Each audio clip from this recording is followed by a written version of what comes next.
idea that she'd married him. None whatsoever. The face showed she was happy, but I don't know if she was. From the minute she woke up, she was just shaking all the time. It didn't feel like a happy wedding. She said, "I think something bad will happen."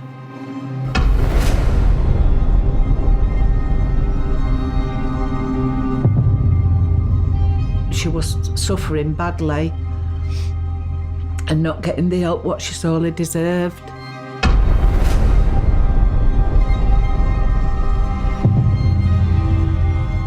I love and miss her every single day. I wished I could have done something to help her.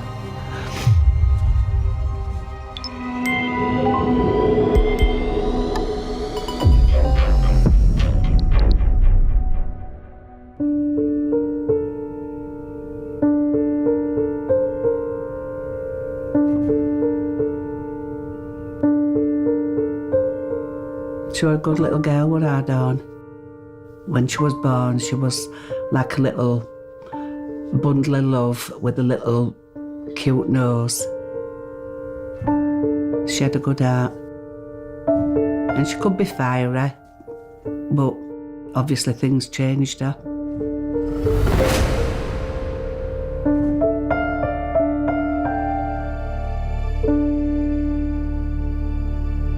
To me, my mum has always been my role model because she was free-willed and strong, independent woman. She was the life and soul of a party, and even when she was sad, she'd always have a strong face. So I think I looked up to her for that. Kira and Kalena, the good girls, and our Dawn were like proud of them. She used to take them to school. Even when they started college, they were like triplets walking down the road. When I were growing up after my mum and dad split, yeah, she was single for a very long time. I think she wanted to change. I think as me and my sister got older, she realising we were going to have our own lives like soon and leave home, and I think she wanted someone to be there and be happy. I think she just wanted somebody to be with her and love her, really. And that's when it started.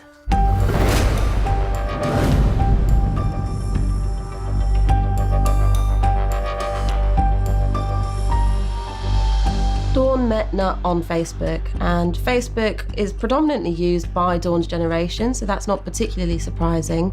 But it isn't that common, I suppose, to form initial connections on Facebook. She started speaking about someone, a man. We've never met him, never heard anything about him. And I said, well, you need to take it slow. I'm happy for you if you're happy. But just remember, don't rush. It was my 70th birthday, and the girls was doing a surprise party for me.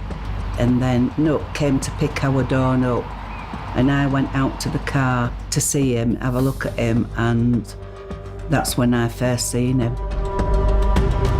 I didn't like him. I spoke to him, I was right with him, obviously, because I didn't know him. Yeah, that was the first time. But then he just turned up one day and moved in. Never met him before he moved in. They moved in together within about 8 weeks, and then he just stayed there then. It started going round the estate, you know, what's Dawn doing with him? He's a right weirdo. When he was younger, he went missing from the estate. No one knew what had happened or where he went. Then someone else said that he'd beaten one of his exes up. He used to lock her in the house, take the handle off the door, take a phone from her. But our Dawn wouldn't, when she found out, when we told her, she didn't believe none of it. Nutt is very good at wording things to get you to believe things that aren't true. I think he manipulated Mum in a way that she couldn't see to get him to move into a house. I told her it was too fast, and Thomas Nutt used to just laugh at me and say, oh, it's okay, we're in love.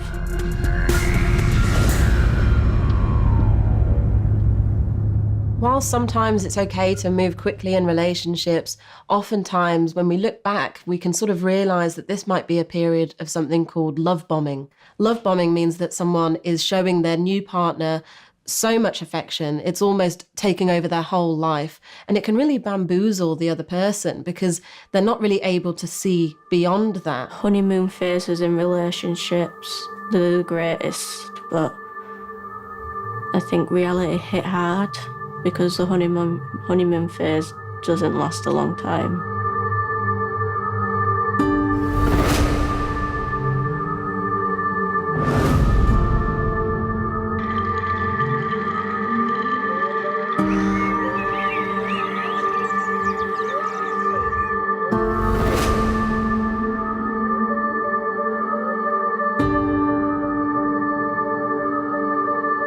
I was closer to Nutt than anyone else in the family.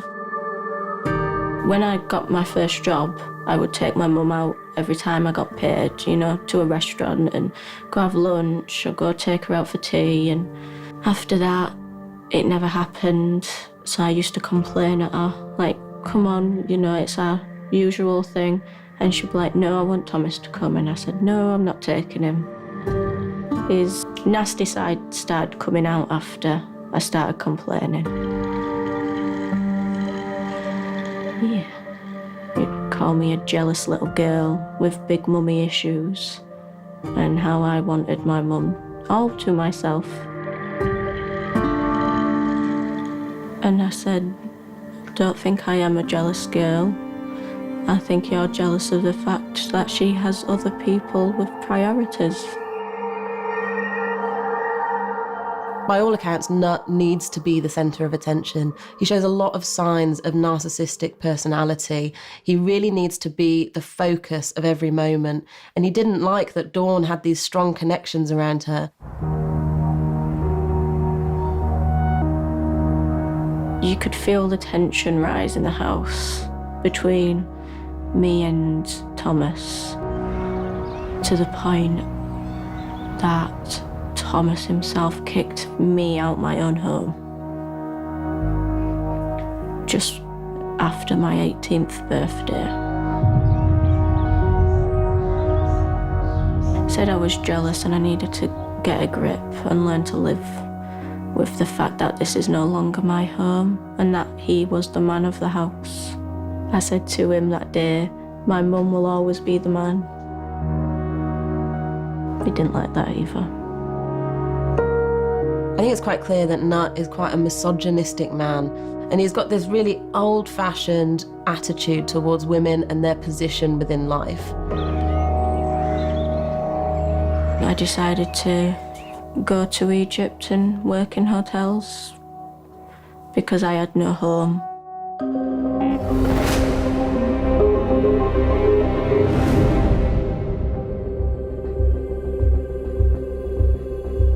He really isolated her, and that initial period of love bombing is how he did that, because he made her feel so special that she didn't need any of these other people in her life at that moment. And then as those relationships became more strained, he was able to have more control over her. And that's a really common thing that we see in these relationships around coercive control, because he's trying to damage those bonds that she has with the outside world so that she's entirely reliant on him.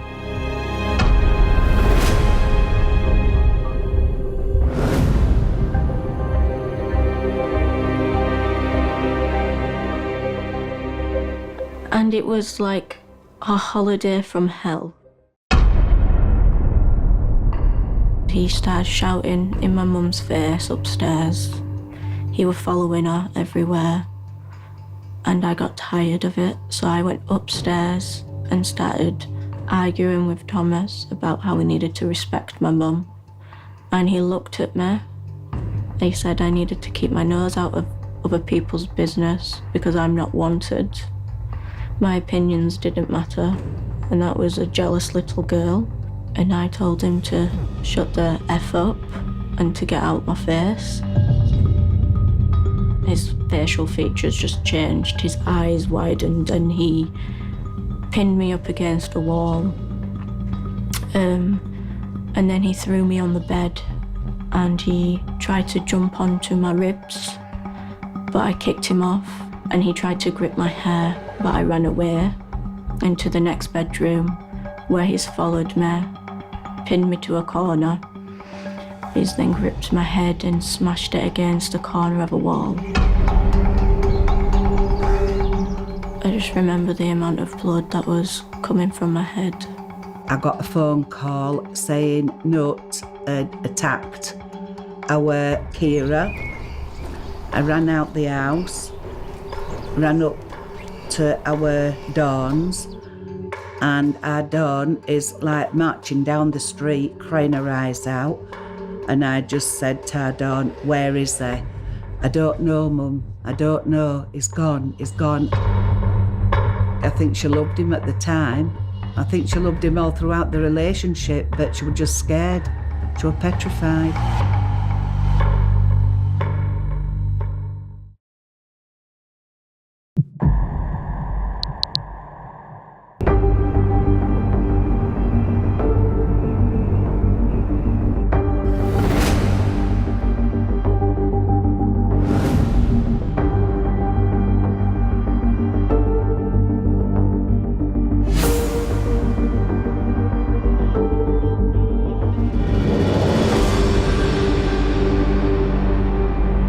I should have had stitches in my head, but I chose not to go to hospital.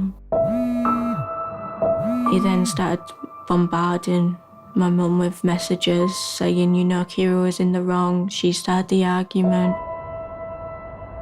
I got Mum's phone and sent him a message saying I reacted how I needed to be. And Mum told me to get off her phone because he'd come back.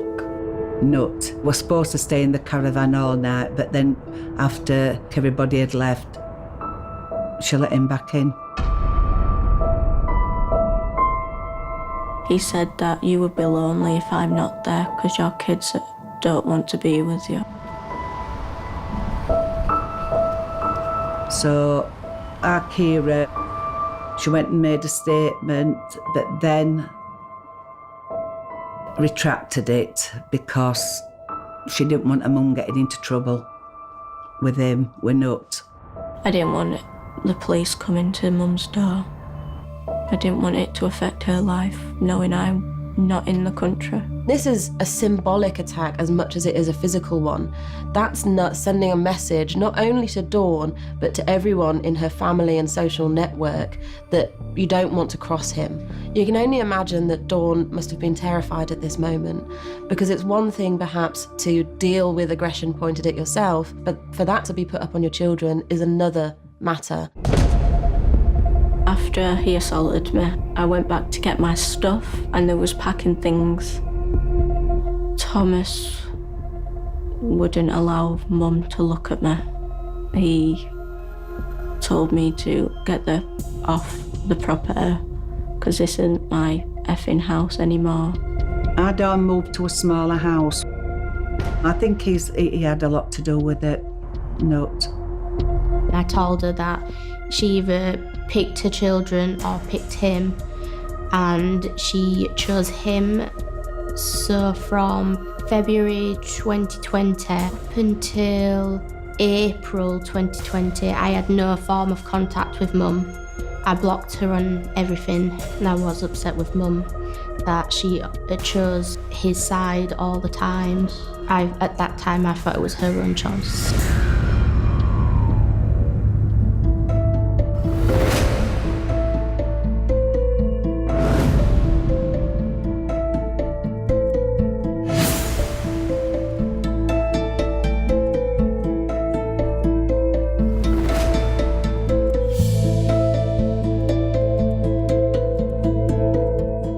relationship, there's obviously also the COVID-19 pandemic, and that changed everyone's circumstances. You know, it made people have to live in these very intense environments. It also put strain on other friends and family relations. And for someone like Dawn, who had a lot of strong connections, that must have been really difficult, especially when she's trapped and isolated in this home with a controlling person like Nutt. It was probably his ideal scenario in a lot of ways. I hadn't seen or heard anything from our Dawn, as had none of the family. Well, I was always worried about her, but our Dawn just wouldn't listen anyway. It was just a waste of time trying to talk to her. We realised it wasn't that she wasn't bothered, it was him. It was him controlling everything she did.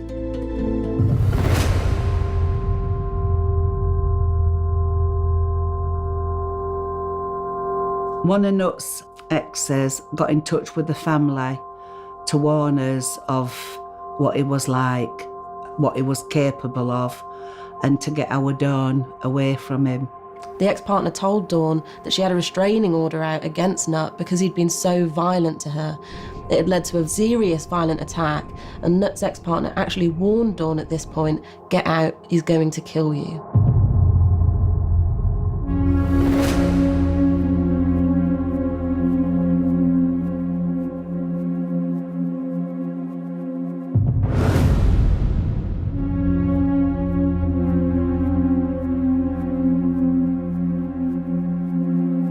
Dawn said she'd done Clare's law on him and everything was fine. But I think Nutt was behind that. He was very good at controlling you in ways you wouldn't even guess is control. It was hard seeing Mum going from a strong woman to a scared one. September of 2020, I remember having a phone call from Mum's number, but it was her next door neighbour saying that Mum was badly assaulted and that I needed to come and see her, help her. So me and my sister Kalena rushed to Mum's house. Nutt strangles Dawn. The police are called. She has broken ribs even. It's a really violent attack. Just the act of a man strangling his partner is really violent and it's really personal. You know, that's using his own two hands on his partner's throat. He's looking Dawn in the eyes whilst he's doing this. On top of that, he breaks a number of her ribs. So you can imagine the level of violence that Dawn's having to endure at this moment. Mum was sat on the sofa, shaking. 2 minutes later, the police showed up. Nutt turned up to the house whilst the police was there, and he was arrested, and he got remanded in custody, and my mum was just crying for days. I don't think I was shocked, no. No, not at all. I hadn't seen her since she'd left. Well, since before she left. She'd just blocked everybody's number. I told her that if it was that bad, she should have let me know. I couldn't have done a lot. I was 6.5 months pregnant, but she said, I know, but what about the house, and what about he's taken my bank card, and what about debts that Nutt's made? So I bought her food and gave her some money, to help her along. She didn't like the fact I was offering help, and I said, you've got nothing, you need something. She sat down and said, if he comes into the house again, he will kill me.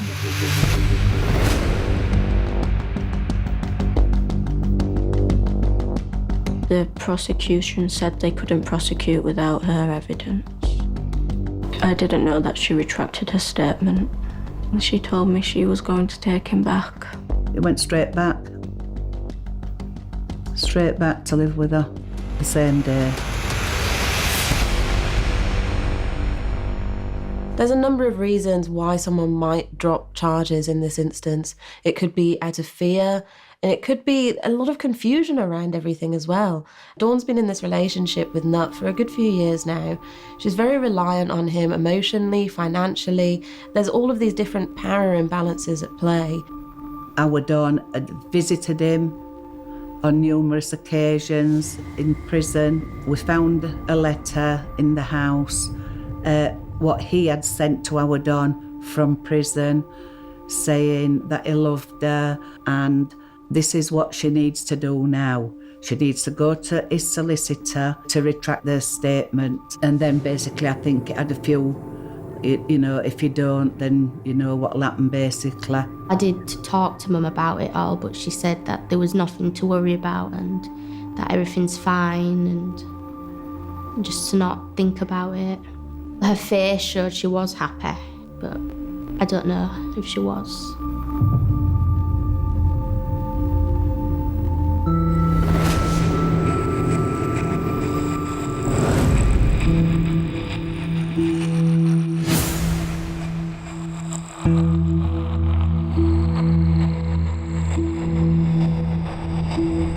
Nutt's personality changed again.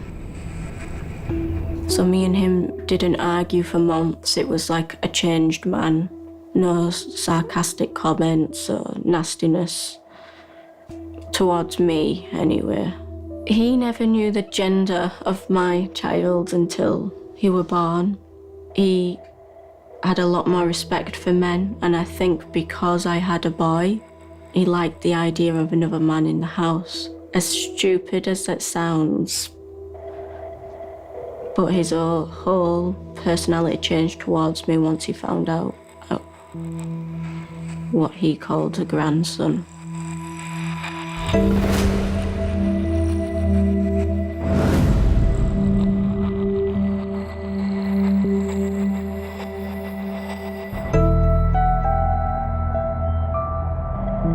My mum told me that she was going to get married on the 27th of October. And I told her I think it's a little bit too soon. A few weeks before the wedding, she told me then that they were getting married and she wanted me to be a bridesmaid. I wasn't over thrilled. She always told me she never wanted to be married again because me and her used to say, well, marriage just ends in divorce. And she said, it's what Nutt wants. And I said, what about you? She went, and she was very hesitant in answering and kind of avoided the whole question.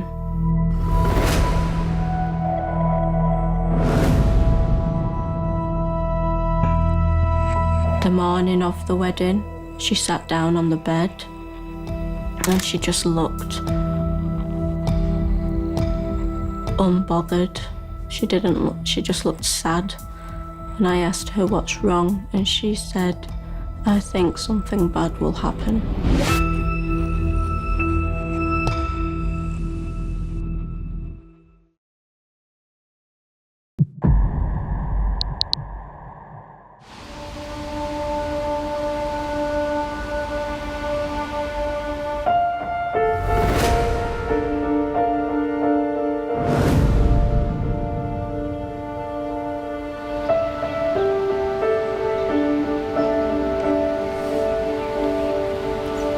From the minute she woke up, she was just shaking all the time. When we got into the reception area, we did ask if she was okay and why are you shaking, and she just said she didn't know why she was shaking. Thomas had to hold her hand still to keep the wedding ring on because she was shaking that much that she couldn't give him her hand.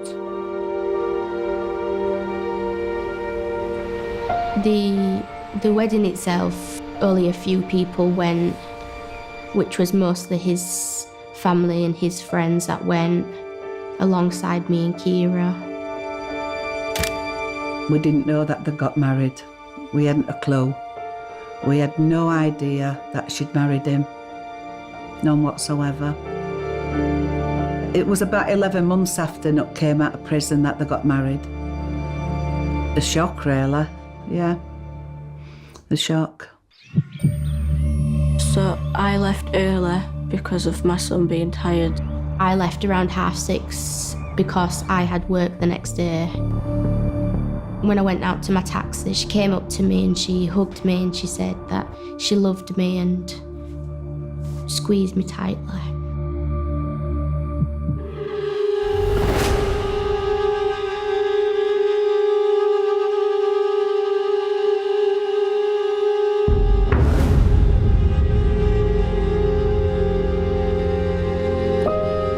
The morning after, Nutt turned up to my house unexpectedly and he said, we're going out now, me and your mum. We're going to go to Skegness for a couple of days. And I looked at him and I was like, I thought you was going after the 1st of November. And he said, no, your mum wants to go now. I was like, okay, have fun.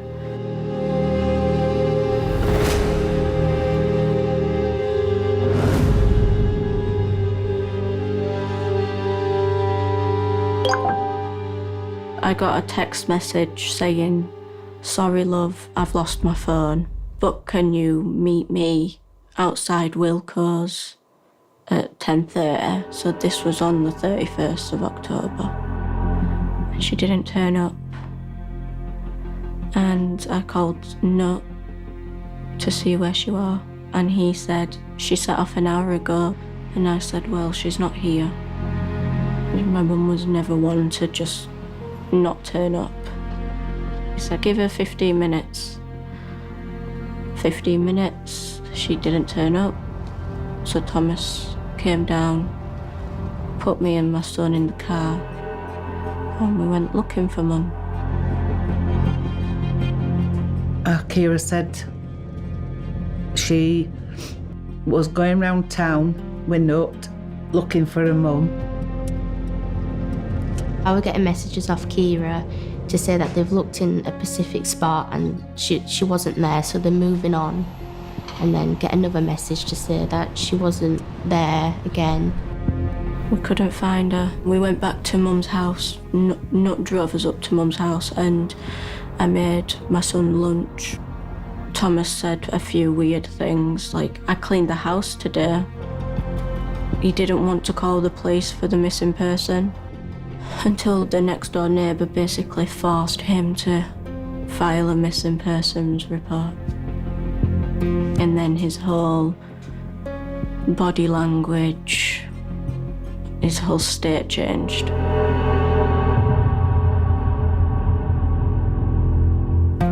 He rushed me and my son out the house and drove back to mine to drop me and my child off. He didn't want me being in that house. I was calling Nutt constantly. And he said to me on the phone, your mum's been speaking about your dead great-grandma. Kira texted me first and said, Nana, where is Grandma Lily? Where is she buried or cremated? So I rang Kira and I says, why? What do you want to know that for? I says, she's cremated, love. I says, up at Parkwood. She said, well, Mum's gone missing. And my exact words were, he hadn't strangled and done her in, I say. Those were my exact words to Kira. And I got a phone call with him crying. They're trying to blame me, Kira. Please don't believe him, Kira. And I said, it's normal. You would be the first person they look into.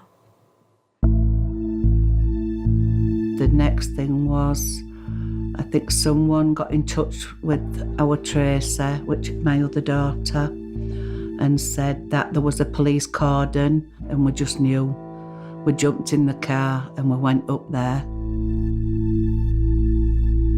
So the officer what was stood there said he didn't know nothing at all about it.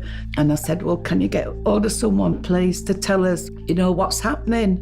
I said, it's my daughter's house. And at 5:30, I got a phone call from a family friend. do you know what's happened to your mum? And I said, yeah, she's gone missing, but I'm sure she'll be okay.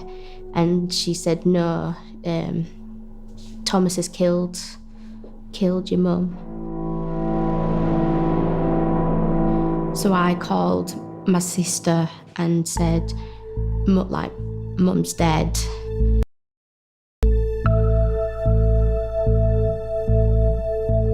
I remember falling to the floor, just screaming.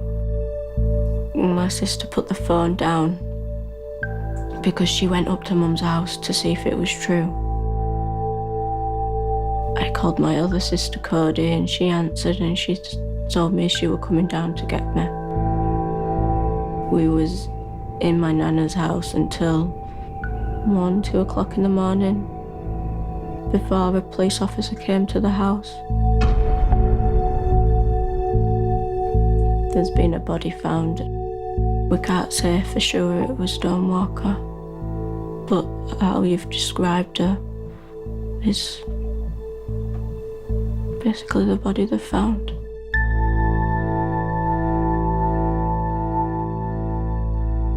Our Cody and Kalena went down to identify her. Obviously, we knew it was her anyway. We just held the hands together and we walked in and we did it together. They had to put her body closer towards the glass so you couldn't see the other half of the body because it was such badly damaged. They said that he strangled her and punched her in the nose, so she had a black eye and a broken nose. But that was not the case when we walked in. There were more bruises than what was led on. It was just a never-ending list. She had broken ribs, she had a broken leg, she had strangulation marks, a broken eye socket, a broken nose. Her head had internal bruising, black eyes. It was just like Mum was a boxing bag. That's the only way I could describe her injuries. Of course, I knew it were him. We all knew.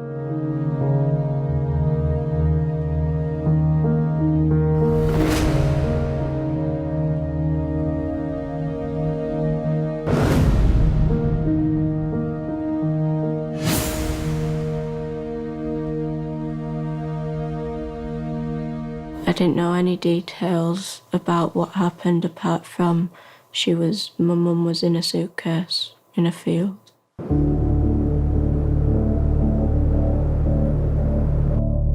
He got home from the wedding day and he just attacked her for some unknown reason.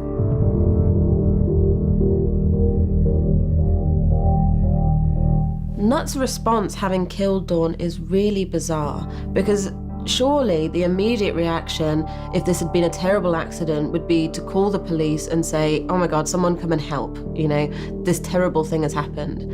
But Nutt doesn't do that. He very quickly accepts that Dawn is dead. He doesn't want to see her though. Perhaps he is feeling emotion at that point in time. He puts her body in a cupboard so he doesn't have to look at it. When he went to Skegness for them 2 days, he went on his own and left Mum. It's almost like whilst on honeymoon, Nutt was working out his next steps.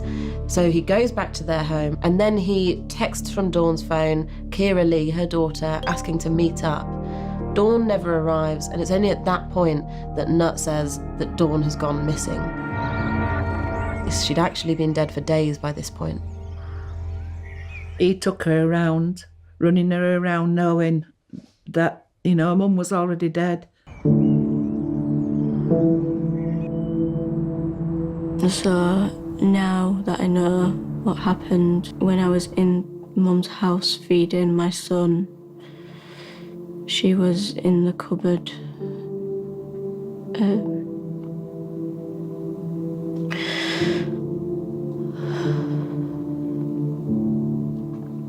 And we wasn't even 2 metres apart. He broke my mum's leg to fit her into a suitcase and threw her over bushes and fences. He basically discarded her body with no dignity. He tried to delete the CCTV footage, what they had around the house, but clearly he didn't delete everything, and I think the police retrieved a lot of the footage from the cameras.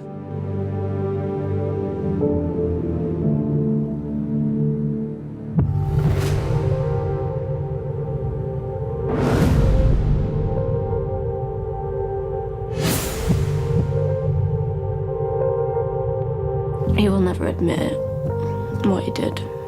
He basically said it was self-defence, and Mum went crazy and tried to attack him. At the beginning, he was pleading not guilty. Then he changed it to manslaughter, so that's why it went to trial.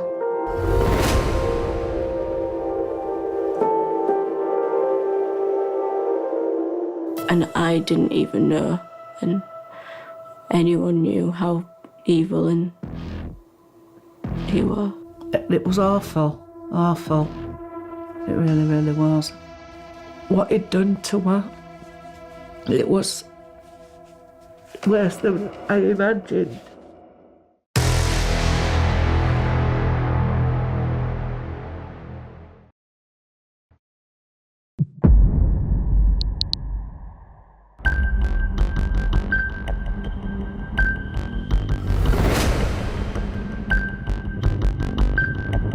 We had to go to Bradford Crown Court for the trial.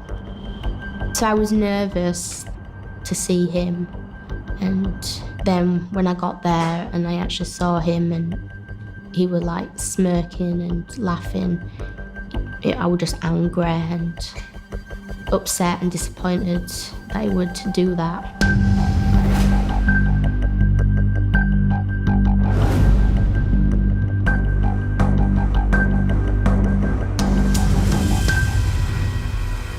One of the self-defense stories was when they came back from the honeymoon, he went to the shop, and when he came back, she was stood there with a knife. And then one of the other self-defense stories was when they came back from the wedding, Mum said something like, oh, I'm still married to my ex-husband, so I'm not married to you. So he put his hand over her mouth to stop her talking. He said that she was bipolar, she hadn't been taking medication, she was drinking a lot. And like our Dawn did have a bit of bipolar, which we found out later. But, you know, that wasn't nothing to do with like him blaming her for what, you know, for his own downfall.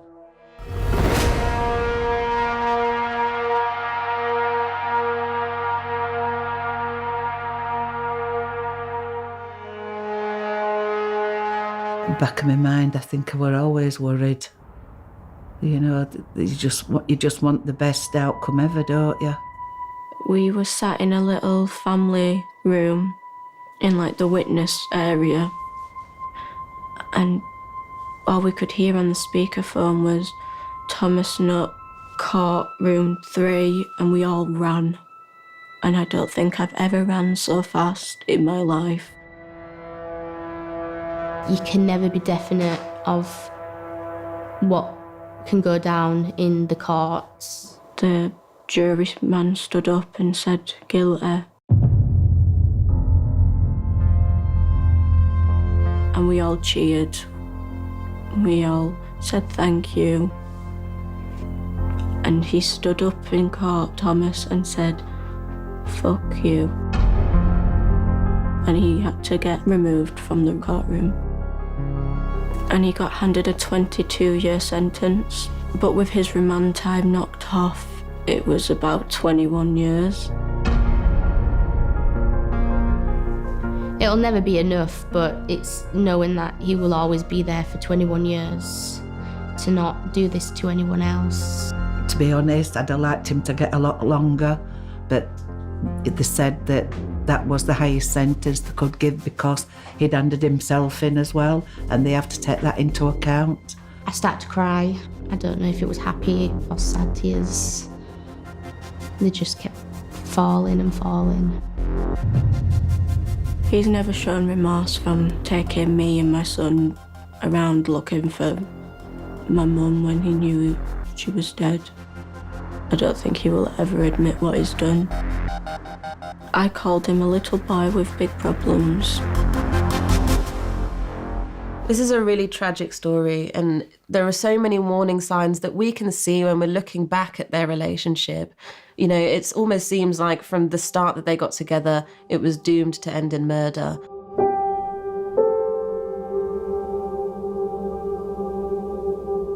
I don't think domestic abuse victims are supported enough whilst going through court cases. That's why so many retract, because they're not supported enough. She was suffering badly and not getting the help what she sorely deserved. There's no words for him. There isn't. I hate him. You know, I lost my best friend, I lost my mum, I lost my son's nana.